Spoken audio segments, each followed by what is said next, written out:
მოგესალმებით ძვირფასო ტელემაყურებლებო, ეთერშია გადაცემა ყვითელი მიქსი დარიკო ჩიხლაძესთან ერთად. დღეს ჩვენ სტუდიაში სტუმრად მოვიწვიეთ უნიჭიერესი ქალბატონი, პროფესიით ექიმი, ფსიქოთერაპიის მაგისტრი, ქართულ-თურქული ტრადიციული ხელოვნების მიმდევარი, მწერალი, საზოგადო მოღვაწე, ქალბატონი ეკა უკლება. მოგესალმებით ქალბატონო ეკა. გამარჯობათ ქალბატონი დარიკო, დიდი მადლობა სტუდიაში მოწვევისთვის. მადლობა მობრძანებისთვის. ეკა, ჩემი გადაცემის ფორმატი ესეთია, მოწვეულ სტუმარს ვესაუბრებით მის ცხოვრებასა და მოღვაწეობის შესახებ. ვესაუბრებით წარსულზე, აწმყოსა და მომავალზე. მოდი დავიწყოთ თქვენი წარსულით და დავიწყოთ იმით, როგორი ბავშვობა და სტუდენტობა გქონდათ. საიდან მოვიდა თქვენთან მწერლობა? აი, ამაზე ყველაფერზე ვისაუბროთ. გისმენთ? დიდი მადლობა კიდევ ერთხელ მოწვევისთვის და დავიწყებ ჩემი წარსულიდან, ჩემი ბავშვობიდან და როგორ მოვხვდი საერთოდ მწერლობაში. იმედი მაქვს, რომ საინტერესო იქნება ჩვენი საუბარი და მკითხველისთვისაც ასევე საინტერესო იქნება. პირველად მწერლობაში სრულიად შემთხვევით მოვხვდი, მაგრამ ეს არ ნიშნავს იმას, რომ მანამდე არ ვწერდი. თავიდან მოხდა ასე, რომ როდესაც პატარა ბავშვი ვიყავი, ბებია ხშირად მამაჩემის დიდედა, ანუ დიდი ბებია ხშირად გვიკითხავდა ხოლმე ზღაპრებს. პარალელურად არ არსებობდა ღამე, ისე დაღამებულიყო, რომ საღამოთი ბებიას გარშემო არ შემოვსხდარიყავით და ყველას არ მოგვესმინა ეს ზღაპრები. ეს იყო პირველი შეხება ჩემი აი ამ ლიტერატურულ და საოცარ სათავგადასავლო სამყაროში. თან როგორი ტკბილია ბებიას ნაამბობი? კი, ძალიან და არ არსებობდა მართლაც საღამო და ღამე, რომ ბებიას რამე არაჩვეულებრივი ამბავი არ მოეთხოვა. შემდეგ მამაც ასევე, რომელიც იყო ფიზიკა, მათემატიკის პედაგოგი, ძალიან ხშირად მახსოვს ასევე, როდესაც ბებიას არ ეცალა ან ცუდად იყო, ხშირად დაგვსომდა, სახში ჰქონდა უზარმაზარი ილუსტრირებული ვეფხის ტყაოსნის წიგნი და მახსოვს გვიკითხავდა ბევრი რამ, ძალიან უცხო იყო ჩვენთვის, არც ვერც ვიგებდით ბევრ რამეს, მაგრამ ყოველთვის გვინმარტავდა და იმდენად მომწონდა ამ დროს, ამ საოცარი ამბების მოსმენა, რომ ფაქტიურად უკვე ოცნებებში ვიყავი და გმირი ვიყავი უკვე ამ სათავგადასავლო ამბების. და აი ამ პერიოდში უკვე მაშინ, როდესაც ჯერ წერა-კითხვაც არ ვიცი, ჩნდება პირველი ლექსები ზეპირად. რა თქმა უნდა, მამაა ჩემი მესაიდუმლე და ჩუმად უყვები ყოველთვის. მე უკვე სკოლაში რო შევდივარ, ვიწყებ დამოუკიდებლად წერა-კითხვას და ჩნდება პატარა ნოველებიც. უდარდელი ბავშვობა, ძალიან ტკბილი, უდარდელი, ეს ჩემი პატარა მოთხრობები, ჩემი პატარა ნოველები, თითქოს არაფერი არ იცვლება, აი ბედნიერების სამყაროში ვართ, მაგრამ ჩემ ცხოვრებაში ხდება დიდი ტრაგედია. 12 წლის ასაკში ფაქტიურად პირველად უშუალოდ ვეხები სიკვდილს და ეს არის, როდესაც მამა ჩემ თვალზე იკვდება.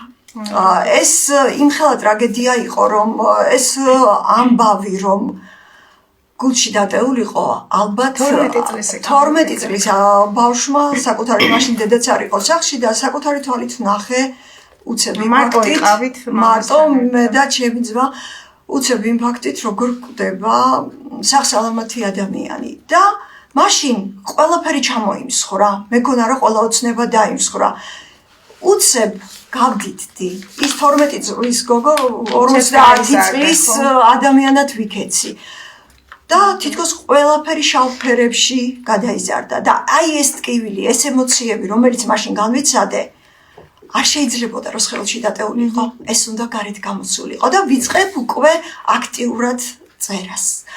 და თქვენ წარმოიდგინეთ 12-დან 14 წლის ასაკში უკვე რომანებსაც შევეჭიდე, ეს რა თქმა უნდა ძალიან უსუსური იყო 12 და 14 წლის ბავშვისთვის, ახლა რა რომანი უნდა დაწერილიყო, რომ ღირებულიყო დასაბეჭდად, მაგრამ აი თქვენ წარმოიდგინეთ, ამით მე თავისუფლდები. ესე იგი ვწერ და უკვე ახლობლებმა გადაწყვიტეს, რომ საჭირო იყო, რომ ამ დარგის სპეციალისტთან ჩემი გასაუბრება. და პირველი შეხება ეს იყო ცისკრის, მაშინ იყო ცისკრის რედაქტორი ბატონი ჯანსუ ღვინჯილია. პირველად მქონდა მასთან შეხვედრა, წავიღეთ ჩემი ნამუშევრები და ხომდებოდებით, არ იყო ეს იმ დონის ნაწარმოები, რომ მაშინ ცისკარში დაბეჭდილი იყო ახლა 12 წლის ბავშვის ნაწერები, მაგრამ მახსოვს ეს აი როგორც დღევანდელი დღე ასე მახსოვს როგორი სითბოთი შემხვდა ეს ადამიანი კრიტიკოსი გახლდათ ბატონი ჯანსუ ღვინჯილია და მან ასეთი სიტყვები მითხრა რომ შენ თუ გრძნობ რომ ეს შენია მწერლობა შენ ამას თავს ვერ დაანებებ და დღესაც მრჩება აი გულში მაქვს ეს რომ კი აი სულ მაგონდება და მართლაც აი ეს გამართლდა ეს სიტყვები ვერ შევძელი, თავის დანებება ვერ შევძელი. გადის დრო, მიდის დრო, ახალი და ახალი ნაწარმოებები იქმნება. მე უკვე მინდა გითხრათ, რომ სამედიცინო უნივერსიტეტში ჩავაბარე და ალბათ იმიტომ ჩავაბარე, რომ მამას ვერანაირად ვერ დავეხმარე 12 წლის ბავშვი და აი ამას დასმა მინდოდა ეკა აი ზუსტად იმ მომენტიდან ხომ არ გადაწყვიტეთ თქვენ ექიმობა რომ მამას ვერ უშველეთ და ეს თქვენ დანაშაულად ხომ არ მიიჩნიეთ და გადაწყვიტეთ გამოსულიყავით პროფესიით ექიმი. დიახ, გეთანხმებით ზუსტად ასე იყო და აი თითქოს იმ 12 წლის ბავშვმა რაღაცნაირად ფიცი დადო რომ დაეხმარებოდა ყველა ჩაგროს იმ მომენტში. შემდეგ ჩავაბარე სამედიცინო უნივერსიტეტში რახან სტუდენტობაც ბავშვი სტუდენტობის პერიოდში და მინდა არ გიჭირდათ ეკა აი სამედიცინო უნივერსიტეტში სწავლა და დამატებით კიდე წერა მოიდგინეთ ხუთოსანი ვიყავი მე წარმოვიდგენიათ თქვენ ძალიან გეჭირდებოდი არ შემეძლო უბრალოდ უსწავლელი წასულიყავი ლექციაზე ეკა სტუდენტობის პერიოდში შექმნილი თქვენი წერლობის ანუ რა შექმნით ამ პერიოდში ეხლა გეტყვით შაშან კონკურსში მივიღე მონაწილეობა რევაზ ინანიშვილის და ჩემმა მოთხრობამ გაიმარჯვა ეს იყო იმ პერიოდში დაწერილი 23 წლის ასაკში დაწერე ეს იყო აღსარება რომელმაც შაშან 2024 წლის დეკემბერში ზუსტად რევაზ ინანიშვილის დაბადების დღეს კონკურსში პრიზი მოიპოვა საოცარი სურათი გადმომცეს და ძალიან ბედნიერი ვიყავი რომ არც მეგონა თუ აი იმ დროინდელი წარსულიდან მაინც ყველაფერს თავისი დრო აქვს ხო ეკა ანუ როგორ 23 წლის ასაკში წერდით და აი ალბათ ახლა მოუვიდა დრო ამ ნაწარმოებებს რომ მიზეზს გეტყვით რა იყო მე თქვენ კი აი რატო აქამდე ვდუმდი და არ რატომ ხო არ გეჭირდა აი ხა გეტყვით ამის შესახებაც რა იყო მთავარი მიზეზი მე როგორც გითხარით პარალელურად სამედიცინო უნივერსიტეტში ვსწავლობდი მაგრამ როგორც ბატონმა ჯანსუღმა თქვა ვერ ვანებებდი როცა ის შენია ვერანებებ იმას თავს ის აუცილებლად არ მოგასვენებს ის მუზა უნდა გადააფრქვიო ფურცლებზე და შენი სული და შენი შეხედულებები გაუზიარო სხვებსაც ეს ესე მუშაობს და როდესაც მე ჩავაბარე სამედიცინო უნივერსიტეტში და პარალელურად რა თქმა უნდა წერდი ამასაც იყო პირველი მცდელობა 2000 წელს უკვე ახალი დამთავრებული მქონდა სამედიცინო უნივერსიტეტი რომ ეს ნაწარმოებები რაც აქამდე მქონდა და პირველი რომანი მქონდა უკვე ფიქრობდი რომ მზად იყო ეს რომანი დასაბეჭდად ისე ბატონ ჯანსუ ღვინჯილიას ანუ 14 წლის ასაკში ვესტუმრე პირველად და მეორედ უკვე 25 წლის ასაკში გაგეცნოთ არ მიცნო მაგრამ შევახსენე თავი და ეხლაც მახსოვს ის შენობა სანაპიროზე მარჯანიშვილზე იქ იყო მეორე სართულზე მაშინ უკვე ცისკრის რედაქტორი არ ბრძანდებოდა მე არ ვიცოდი თუ აღარ იყო და როდესაც მოუტანე ესეც მახსოვს აი ხელით ნაწერი საკანცელარიო რველში დაწერილი ჩემი ხელით ნაწერი მოვიტანე და თან მერიდებოდა, მაგრამ მაშინ ისეთი პერიოდი იყო, რომ ხალხს ძალიან უჭირდა და არ არსებობდა არც კომპიუტერები, არც ვთქვათ, რომ მანქანაზე, საბეჭდი მანქანაზე ამეკრიბა ტექსტი და აი ესე გავბედე.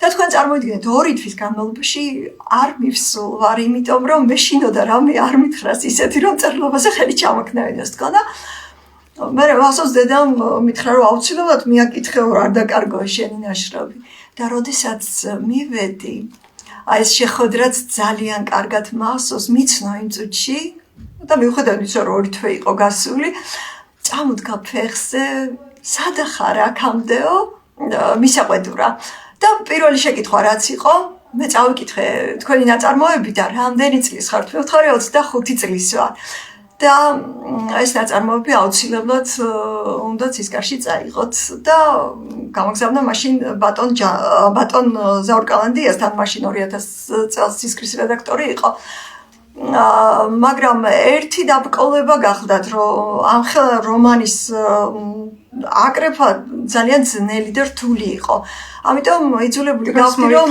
პატარა ნოველები რომლებიც ასევე შეამოწმა ბატონმა ჯანსუღბა და თვითონვე არჩია სხვადასხვა ეს კონკურსში გამარჯვებული მისი არჩეულია ეს აღსარებაც და როდესაც მივედი იქ გავიცანი იქ უკვე ჩემი რედაქტორი ბატონი მიხომოსურიშვილი იყო ერთად შევასწორეთ და უკვე ველოდები ჩემს რიგს როდის დაიბეჭდება ჩემი 4 ნოველა და თქვენ წარმოიდგინეთ იმ პერიოდში 2000 წელს უსახსრობის გამო ცისკარი დაიხურა აი ეს იყო კიდევ ერთი აი მამის სიკვდილმა ცხოვრა როგორი მენის დაცემა იყო ესეც იმხელა ტკივილი იყო რომ არ მიმართლეს საქმე და თქვენ ავიღე ეს ნაწარმოებები ჩავდე საკანცელარიო და დაკეტეთ მაგიდის უჯრაში და 25 წელი იდოი ძალიან ბევრია ძალიან ბევრი მაგრამ სჯობს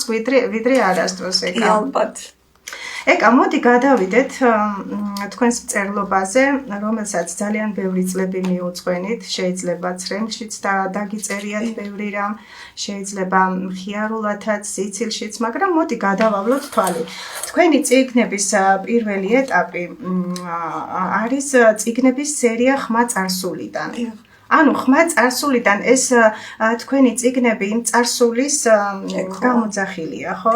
პირველი წიგნი, რომელიც თქვენ გამოეცით, არის სიკვდილის ყვავილი. აი ეს წიგნი აქ სტუდიაში მოტანილი შეიძლება კამერისკენ გაჩვენოთ. რა თქმა უნდა, დაგიტოვებთ საჩუქრად. ძალიან დიდი მადლობა. ანუ გადაცემთ ტელეკომპანია თრიალეთს თქვენი სიამოვნებით. ძალიან კარგი მადლობა ეს და შემდეგ სხვა წიგნებსაც გისაჭიროთ. ბატონო, მადლობა დიდი. შეგიძლიათ ორიოდე სიტყვით დავახასიათოთ წიგნის სიკვდილის ყვავილი, რომელიც თქვენი სადებიუტო წიგნი არის. რა არის ასახული და რით იზიდავს მკითხველს ეს წიგნი? პირველ ყოვლისა გეტყვით, რომ ეს წიგნი დაიწერა ასე 25 წლის წინ. სიკვდილის ყვავილში მთავარი რამდენიმე თემაა გარჩეული, აქ ვერ ვიტყვი რომ ერთ თემაზე მაქვს აქცენტი გაკეთებული, არის რამდენიმე თემა, მაგრამ გამოვყოფ. უშუალოდ პატარა მცირე ზომის რომანია, რომელიც ხათაშორის მინდა გითხრათ, რომ მკითხველთა დიდი მოწონებითაც სარგებლობს. პირველად 2022 წლის ნოემბერში გამოვიდა წიგნის პრეზენტაცია ჰქონდა წიგნის ფესტივალზე და მახსოვს რომ ძალიან პოპულარობით დიახ სარგებლობდა. და ამიტომ გარდა ამისა ეს წიგნი იმდენად ძვირფასია ჩემთვის რამდენად არის დებიუტი პირველი წიგნი რომელიც გამოვიდა და რომელსაც წარმატება მომიტანა აქ არის ძირითადად გაშუქებული რამდენიმე სფერო თვითონ რომანი არის მისტიკური სათავგადასავლო ჟანრის და ალეგორია არის სიკვდილის ყვავილის ფენომენი. რაში მდგომარეობს ახლა ეს სიკვდილის ყვავილის ფენომენი, რომ აი მოკლედ რომ გითხრათ, უსახური ყვავილი. რომელიც არ არის ყურადღების ცენტრში სხვა ყვავილები, ეს ალეგორია რა თქმა უნდა და ეს უნდა გადმოვიტანოთ ცხოვრებაში რა თქმა უნდა, რომელიც საინტერესო არ არის სხვა მცენარეებისთვის, სიკვდილის წინ საოცრებას ახდენს. აი გასვლის პერიოდი, როდესაც ამ სამყაროდან გადის ეს ყვავილი საოცრად, ლამაზად გადის, სურნელოვანი იმ უსახურ ღეროებში სურნელოვანი ყვავილები იშლება და გაოცებული ყვავილები ქეციხრიან მის წინაშე. და აი ალეგორია რაში მდგომარეობს, რომ ადამიანიც ამ სამყაროში მოდის გარკვეული მისიით. ყველას აქვს თავისი ფუნქცია შესასრულებელი. ვიღაც კარგი მასწავლებელი უნდა იყოს, ვიღაც კარგი ექიმი უნდა იყოს, ვიღაც კარგი მწერალი, მხატვარი და ასე შემდეგ. და როდესაც ეს ადამიანი თავის ფუნქციას ასრულებს, მაშინ არის ბედნიერი. და როდესაც ის თავის გზაზე არ დგას, ის ყოველთვის განიცდის დეფიციტს, რომ რაღაც აკლია. და იდეა, ნაწარმოების მთავარი იდეა ის არის, რომ როდესაც მოვდივართ ამ სამყაროში, უნდა ვიცხოვროთ ლამაზად, სიყვარულით, შევასრულოთ ჩვენი მისია და ვიპოვოთ რა არის ეს ჩვენი მისია ამ სამყაროში და ასე ლამაზად გავიდეთ ამ სამყაროსგან. და აი ეს არის ზუსტად ალეგორია თვითონ სიკვდილის ყვავილი ქვია ამ მცენარეს, რომელსაც მოხუცი მეცხვარე მთავარ გმირს ლუკას უსაჩუქრებს. რა თქმა უნდა, შინ არს არ მოყვები, მაგრამ მეორე თემა, რომელიც ასევე ძალიან მნიშვნელოვანია და ვფიქრობ, მკითხველმა ყურადღება უნდა მიაქციოს, ის არის ძალიან ფაქიზი ფსიქოლოგიური მომენტი, ფაქიზი დამოკიდებულება დედასა და შვილს შორის. აქ არაფრით არ იგულისხმება, რომ 8 წლის ლუკა, აქ არის ეპიზოდი, როდესაც ლუკას ცუდი ბიჭები ბჭყალებში გაუტეხავენ კოკას და სხვა მშობელი შეიძლება დამდურებოდა ეჩხუბა კიდეც, მაგრამ არა. აქ ამ დროს დედამ იცის, რომ რაღაცა დისტანცია არსებობს დედაშვილობას შორისაც და რაღაცა ზღვარი, რომლის იქითაც არ უნდა გადახვიდე. და არ აგრძნობინებს შვილს, რომ გული დაწყდა, რომ ვის კოკა დაამტვრიეს, რომელიც რელიგვია იყო და კიდევ ერთი თემა, რომელიც არის გაშლილი, მეგობრობას ეხება ეს და ძალიან ხშირად ადამიანებს აქვთ დეფიციტი კომუნიკაციის. თვითონ მეგობრებს შორისაც, აი ეს გაუხსნელობა და ჩაკეტულობა, აი არადა რამდენ პრობლემას გადაწყვეტ და როდესაც პირდაპირ იქნება საუბარიც და სიტუაციის გარკვევაც იქნება პირდაპირ. ამას ყველაფერს მკითხველი გაიგებს. უნდა გაიგოს აუცილებლად და როცა შენი ეჭვები და შენი აზრები და გამოგონილი ფიქრებით მოქმედებ და კომუნიკაცია არ გაქვს თუნდაც ყველაზე უახლოეს ძმაკაცთან და მეგობართან, ამას შეიძლება მოჰყვეს სავალალო შედეგი, ისეთი როგორც სიკვდილია და მეგობარი კლავს მეგობარს. ნუ აი ეს დეტექტიური მომენტი აქ იგრძნობა კი. აი ეს ძალიან მცირედ, მაგრამ ეს რა თქმა უნდა ნაწარმოებისას ვერ გაშლის და კარგ წიგნს კარგი მკითხველი უნდაო. გადავიდეთ მეორე წიგნზე, რომელიც არის ტკივილი გარდასულ დღეთა. ეს რაშინ არის არის ხომარ ესეც წარსულიდან მოდის დიახ ვიცით, მაგრამ ხომარ უკავშირდება თქვენს ოჯახურ ტრაგედიას, რომელზეც ისაუბრეთ მამის გარდაცვალებაზე და მე ძალიან კარგად წარმომიდგენია რა ტკივილს გადაიტანდით. აი თქვენზე ცოტა დიდი ვიყავი, როდესაც ეს დამემართა, მაგრამ ძალიან ტრაგედია იყო მამის გარდაცვალება და ამ წიგნში ეს დეტალები ხომ არ გაქვთ გაშლილი? ერთ რამეს დავამატებდი, რომ საერთოდ წერა გამორჩა, მე თქვა, რომ ჩემი შემოქმედება თქვენ კი აღნიშნეთ, ორ ნაწილად გავყავი. ანუ ყველა ნაწარმოები, რომელიც 2020 წლამდეა დაწერილი და თვლი რომ ეს წარსულია, გავაერთიანე წარსულის, ხმა წარსულიდან. ასეთი თქვენ აღნიშნეთ ამის შესახებ და აი ამ ხმა წარსულში გამოცემული არის 3 წიგნი ამ ეტაპზე. ეს არის სიკვდილის ყვავილი, როცა ზღაპარი მთავრდება და კიდევ ერთი წიგნია ტკივილი გარდასულ დღეთა. ცოტა დიდი რომანია, სწორედ ის რომანია, რომელიც ბატონ ჯანსუხს მიუტანე და რომელიც მან მოიწონა. და აქ შინაარსობრივად, აქაც ისევ სიკვდილთან შეხება, ეს შეუძლებელია, როდესაც ადამიანი თვითონ უშუალოდ ქონია შეხება, ვერ იქნები ყალბი, ვერ იქნები, აი ეს არ იქნება ხელოვნური.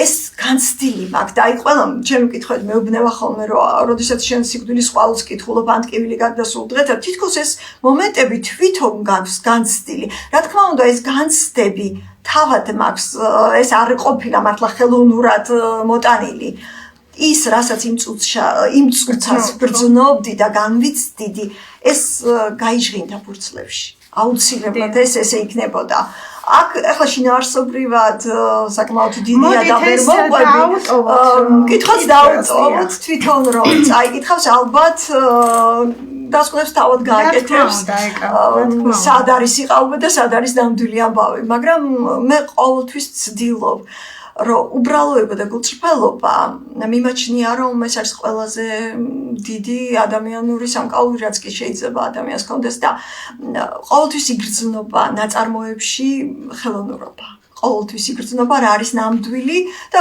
ვამბობ ხოლმე რომ ყველაფერი გენიალური არის მარტივი და უბრალო ყველაფერი გენიალური არის მარტივი ეკა ძალიან დიდი მადლობა. კიდევ ორი წიგნი გაქვთ გამოცემული, ეს უკვე აწყო პერიოდის არის.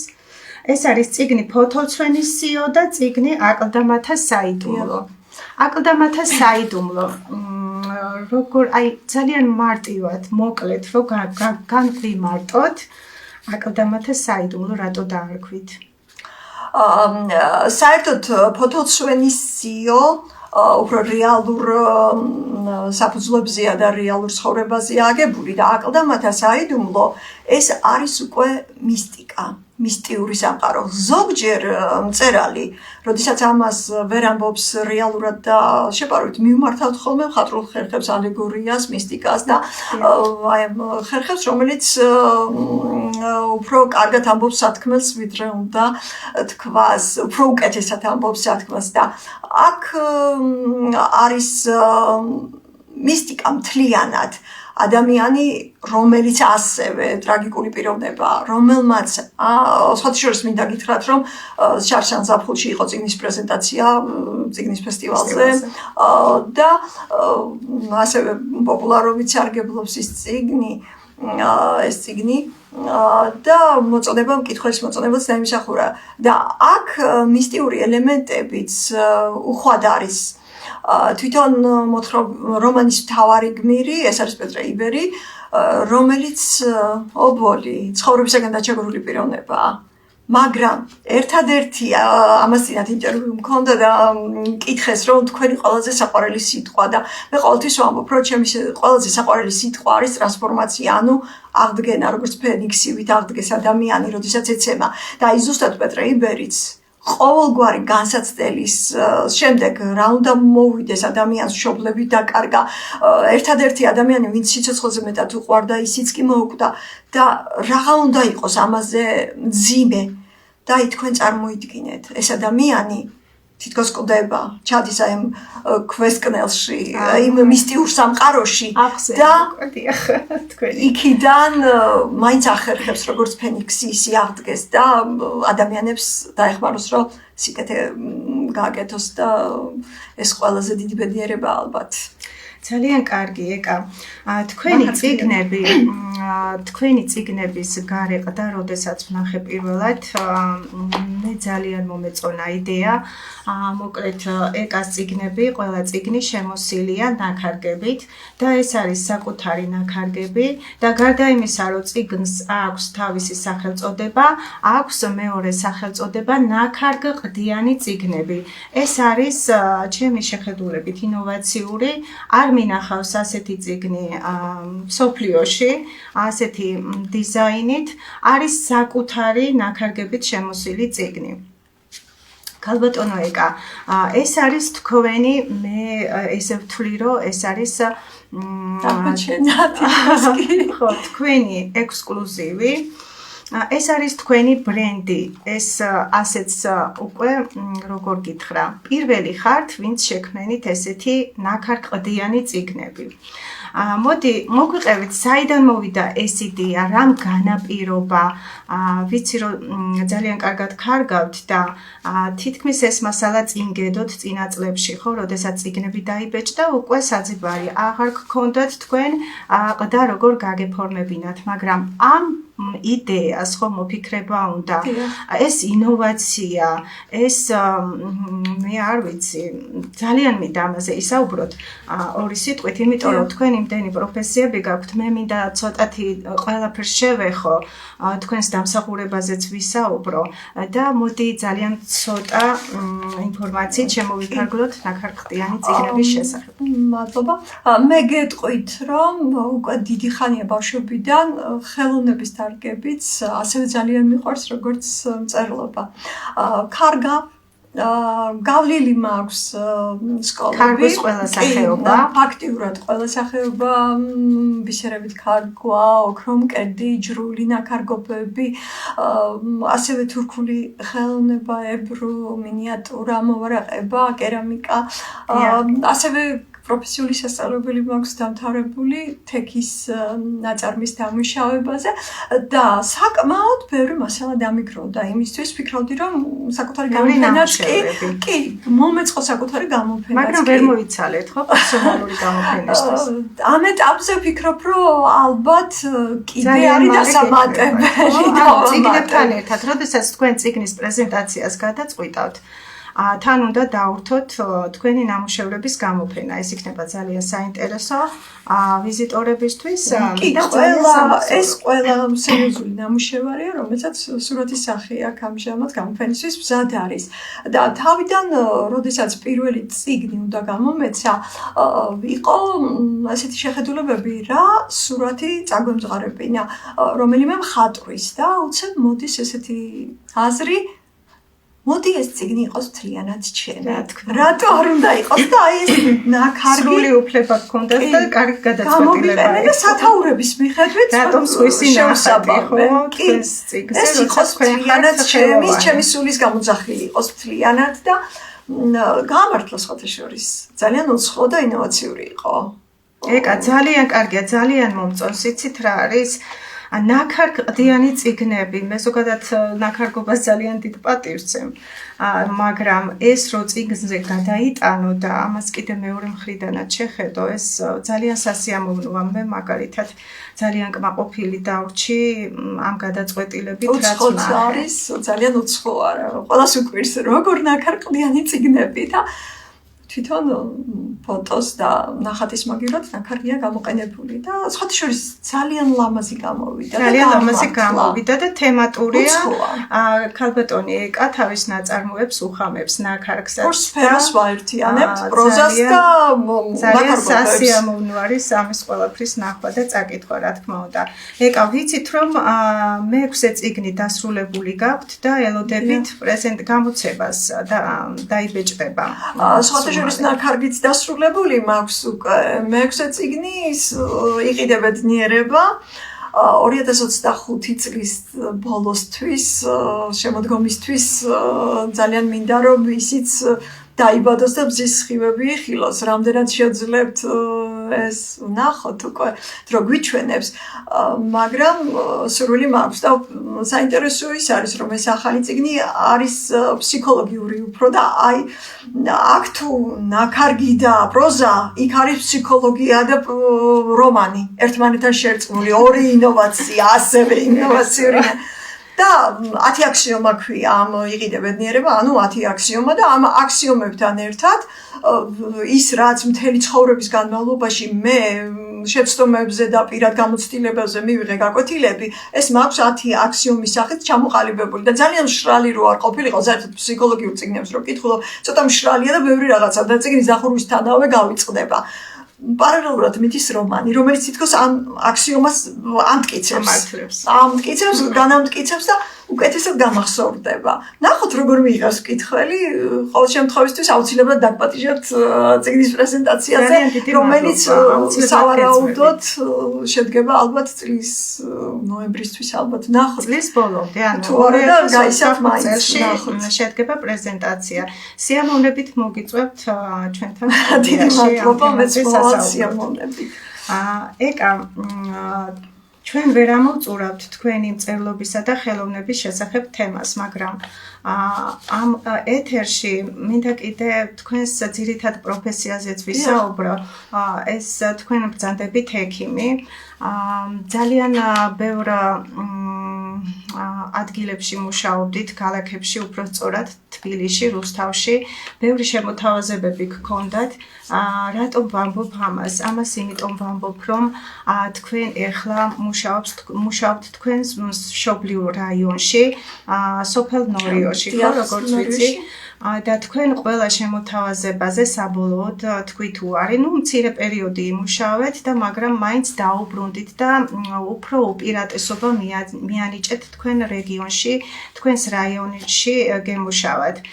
ეკა, მე ეს ადამიანისთვის ძალიან დიდი გმირობად მიმაჩნია, რომ უკეთეს მომავალზე, უკეთეს პირობებზე უარი თქვა იმისთვის, რომ არ წამოხვიდე შენი მშობლიური მხარიდან. ამისთვის თქვენ ძალიან დიდი შეფასება, ძალიან დიდი მადლობა გეკუთვნით, მე პირადად გიხდით და ალბათ ბევრი მაყურებელი ამას აღნიშნავს.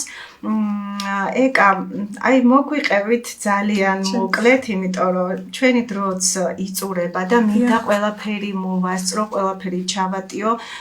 თქვენ ჩვენ რაც გავაჟღერეთ იმ პროფესიებიდან, კიდევ ძალიან ბევრ პროფესიებს ფლობთ, მაგრამ ამისთვის შემდეგ მოგიწევთ, შემდეგ გადაცემაში განსხვავებულ გადაცემას მოგიწვნით ამასთან დაკავშირებით. ეკა ექიმი. მოდი, როგორია ეკა ექიმი? ვისაუბროთ. საერთოდ მე მინდა გითხრათ, რომ ფაქტიურად 2000 წლიდან მუშაობდი სოფელში და ამ წლების განმავლობაში 25 წელია, ხო? ძალიან ბევრნაირ ადამიანთან და პაციენტთან მქონდა ურთიერთობა. აქ იყვნენ ესეთი ადამიანები, რომლებიც იცი, რომ შეიძლება მეორე დღეს ითქვე ცოცხალიც არ იყოს, იმიტომ რომ ძალიან ბევრი, აი იმ პერიოდში არ ვიცი, 2010-2000-დან, ესე 15-ში იმდენი ონკოპაციენტი იყო, რომ საოცრად ბევრი. და ძალიან ხშირად მიხდებოდა ხოლმე მათთან კომუნიკაცია. და სხვათა შორის მეორე ინსტიტუტი მაგისტრი, ახსენეთ თქვენ, რომ ფსიქოთერაპიაში მაგისტრი ვარ. სწორედ იმიტომ დამჭირდა ეს სპეციალობა, ხელახლა გამეარა და მესწავლა, რომ ამ ადამიანებთან სწორი კომუნიკაცია დამემყარებინა. ძალიან ძნელია, როდესაც მიდიხარ სიკვდილ მისჯილ ადამიანთან და იცი, რომ არ არსებობს წუთები ითვლება. და მუშაობს ფსიქოთერაპევტი. ამ დროს შეიძლება შენმა ერთმა სიტყვა თუნდაც ერთი წუთი გაუხარცილიოს სიცოცხლე. ან წამალზე უფრო მეტად იმოქმედოს, რა თქმა უნდა, ეს არის პლაცებოს ეფექტი, როდესაც წამალს არ აძლევ პაციენტს, აძლევ ვთქვათ, ჩვეულებრივ შაქრის დატეხზე, ვიგნები, რომ ამით ტკივილი და გაგიჩერდება და მართლა ეს ხდება. და აი ამ პაციენტებთანაც ძალიან ხშირად ფსიქოთერაპია კარგად მუშაობს, იმიტომ რომ ყველანაირი, თქვენ წარმოგიდგენთ, ყველანაირი დაავადების თავი და თავი არის მაინც სტრესი და ნერვიულობა და დეპრესია. კი. და საინტერესო რა არის, რომ აი ამ ონკოპაციენტებთან ურთიერთობის დროს ხშირად ბინაზეც ძალიან ხშირად მიდიხარ ბინაზეც და ისინი ხდებიან შენი სულის ნაწილები. თითქოს შენი მეგობრები ხდებიან და ერთად იბრძვით სიცოცხლის გადასარჩენად. და ერთი საინტერესო შემთხვევა მინდა გითხრათ, რომ ერთ-ერთმა პაციენტმა თავისი დღიურიც რო იცოდნენ, რომ წერდი, თავისი დღიურიც კი მომიტანა, რომ იქნებო ჩემი ამბავი რომანად დაწეროთ და მართლაც სამწუხაროდ ის ქალბატონი დაიღუპა და უკვე გამზადებული რომანი მალევე დაწერე. ალბათ აი ამ სერიაში ხმაწარსულიდან რამდენიმე ხნის მერე ალბათ ვიხილავთ ამ ნაწარმოებსაც. ტკივილის ხმა ქვია ამ ნაწარმოებს. სხვათა შორის მადლიერმა პაციენტმა შარშან მახსოვს თავისი დახატული ულამაზესი სურათიც კი მიძღვნა. და ეს არ არის პატარა ამბავი, ეს არ არის პატარა საქმე. როდესაც გრძნობ, რომ შენ ხალხს უყვარხარ და ეს საერთოდ ასე ვფიქრობ, რომ სამსახური არ არის როცა მუშაობ. როდესაც ეს შენი გადაცება და იქ დებს შენს სულს და გულს, მაშინ არ იღლები. ეს სამსახური აღარ არის. ეს არის შენი ჰობი და ის რაც სიამოვნებას განიჭებს. ვთვლი რომ ყოველთვის სოფელში ყოველთვის უფრო მეტის გაკეთება შეიძლება. თორე პარალელურად თბილისშიც ლექტორადაც მუშაობდი უკრაინის ინსტიტუტში, იყო კიდე სანდარო ზედამხედველობის ცენტრალურ ლაბორატორიაში მუშაობდი დირექტორის მოადგილედ, სასწავლო ცენტრებშიც ვიყავი. მყავდა უმამრავი კერძო მოსწავლეებიც, მაგრამ სოფელში ყოველთვის მუშაობდი, იმიტომ რომ ჭირდები სოფელს. თითქოს ვალდებულად გრძნობთ თავს, ხო? სიამოვნებს, აი რამდენჯერ ყოფილა მეოთხე სტადიის სიმსივნე ჰქონდა ერთ პაციენტს სასწავლოდ გადარჩა. ძალიან ხშირად ფსიქიური განწყობა, როგორი აქვს ადამიანს, ძალიან მოქმედებს. და აი ფსიქოთერაპიაც ზუსტად იმიტომ შევისწავლე და საერთაშორისო მწერლობაშიც ძალიან დამეხმარა ეს ფსიქოთერაპიის გავლა, არა მარტო პროფესიულ საქმიანობაში და ექიმობაში. ისე რომ ძალიან საინტერესოა ეკა. როდესაც ასეთ მძიმე პაციენტებთან გიწევთ ურთიერთობა, თქვენ ცდილობთ რომ დაეხმაროთ სულიერად, შეუმსუბუქოთ ეს ყველაფერი. მე აი თქვენ რომ ბრუნდებით სახლში, ამდენი ისტორია, ამდენი ტკივილი, ამდენი პაციენტის უიმედო თვალები, ამდენი ფიქრი, ამდენი ჯავრი, როგორ რჩებით ამ ყველაფერთან მარტო? ეს არ შეიძლება ერთ ადამიანში ერთ გულში მოთავსდეს 1000 გული, ერთ გულში მოთავსდეს. ეს ტკივილი, ეს დარდი აუცილებლად უნდა ფურცლებად იქცეს, აუცილებლად უნდა ახალ ნაწარმოებად იქცეს. ემოცია აუცილებლად ფსიქოლოგიაში გადატანა ქვია ამ პროცესს. აუცილებლად უნდა გაიშალოს ეს რომანში. ანუ ძალიან ბევრ წიგნს ველოდებით თქვენგან, ხო, ესეა. უბრალოდ მართლა გავიხსენე ბატონი ჯანსოღის სიტყვებს, რომ როცა ეს შენია, უბრალოდ ვერ შეძლებ რომ ამას თავი დაანებო. არ მოგცემს უფლებას.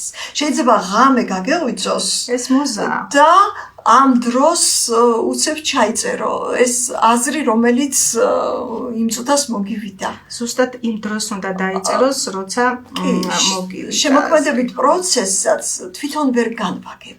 აი ამ დროს თითქოს გადადიხარ სხვა სამყაროში, სხვა მისტიურ სამყაროში, იწყება ცხოვრების სიცოცხლის თავგადასავალი, მოგზაურობა.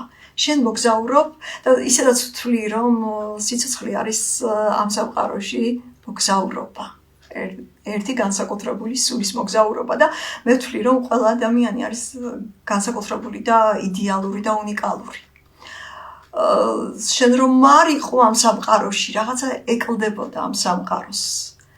ყველა ადამიანის, აი როგორც ფაზლი იქმნება და რაღაცა დეტალი ამოვარდნა იწყებს სურათის წაშლას, ასევეა ყველა ადამიანს და მთავარია აი ეს შენი კარი იპოვო და შენი გზა იპოვო, რომ სწორედ იარო.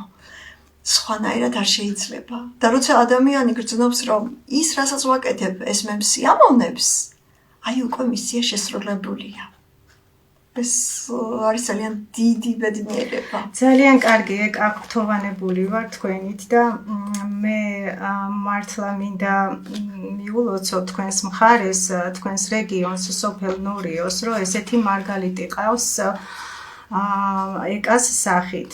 ეკა ჩემო ძვირფასო, იცით მე მინდა რომ თქვენი ნამუშევრები, რაც მთელი თქვენი ცხოვრების მანძილზე შეგიქმნიათ, ეს ხელსაქმე იქნება თუ წიგნები, ჩვენი გადაცემის ბოლოს აუცილებლად გავა ფოტოს სახით. ფოტოებს ვაჩვენებთ მაყურებლებს. ეკა, რადგან ჩვენი გადაცემა დასასრულს მიუახლოვდა, მინდა კიდევ ერთი კითხვით მოგმართოთ, კითხვით არა უფრო. რა გინდოდათ გეთქვათ, რაც არ გკითხეთ, შეგიძლიათ გვისურვოთ ან მაყურებელსაც მიმართოთ. დიახ. თუნდაც რჩევა, თუნდაც მე გეტყოდით ერთ რამეს, რომ ადამიანი მანამდე ახალგაზრდა სანამ ის ინტერესს არ კარგავს. მთელი ცხოვრება უნდა ვითარდებოდეს. მთელი ცხოვრება უნდა იზრდებოდეს. როგორც კი ადამიანი ინტერესს კარგავს, ის ბერდება. და აი სიცოცხლის საიდუმლოც ამაშია, რომ ახალი და ახალი ჰობი აღმოაჩინო შენ თავში, ახალი და ახალი რამ ისწავლო, ეს გზრდის. და აი ჩვენს მაყურებელსაც მინდა უთხრა, რომ ძალიან ბევრი იკითხოს.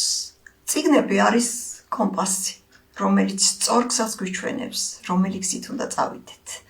შეიძლება ერთმა წინადადება. მე არ ვიტყვი, რომ არსებობს ცუდი და კარგი წიგნები, არსებობს განსხვავებული მკითხველი და აი ეს წიგნები კომპასის როლს ასრულებს და შესაძლებელია, როდესაც გაქვს რაღაცა პრობლემები, წიგნში ამოკითხულმა ერთმა ფრაზამ, ერთმა სიტყვამ მთელი შენი სიცოცხლე და ცხოვრება შეცვალოს. და მე ვისურვებდი, რომ ძალიან ბევრი მკითხველი და განათლებული ადამიანები ყოლოდეს ჩვენ საქართველოს. ეს არის ჩემი ოცნება, რომ ყველა ადამიანმა შეიყვაროს წიგნების კითხვა და ეს ქონდა ჩვენ, რატომაც დაიკარგა ამ ეტაპზე ისეთი გადაცემა აღარ არის, მაგრამ ეს მინდა რომ დაბრუნდეს წიგნების სიყვარული, იმიტომ რომ მხოლოდ ლიტერატურა და განათლება და ინტელექტი გადაგორჩეს. ეს არის მთავარი. ძალიან დიდი მადლობა ეკა. მადლობა თქვენ. მადლობა სტუდიაში მოგბრძანებისთვის, რომ დრო გამონახეთ და გვესტუმრეთ. წარმატებებს გისურვებთ და მოუთმენლად ველოდებით მე-6 წიგნის გამოცემას. დაგემშვიდობებით. ძალიან დიდი მადლობა მოწვევისთვის და მეც გისურვებთ წარმატებებს შემოქმედებით საქმიანობაში. ძალიან დიდი მადლობა. ძალიან დიდი მადლობა. ეს წიგნები ტელეკომპანია თრიალეთის სტუდიას დაამშვენებს და აუცილებლად თქვენი ხელმოწერა დაგვჭირდება ქალბატონო ეკა. ძვირფასო ტელემაყურებლებო, გადაცემა ყვითელი მიქსი დასასრულს მიუახლოვდა. სტუდიაში სტუმრად გვყავდა გოგონა ნორიოს მარგალიტი, ეკა უკლება. მე კი გემშვიდობებით, გადაცემას უძღვებოდა დარიკო ჩიხლაძე, სასიამოვნო სიახლეებით დაგიბრუნდებით.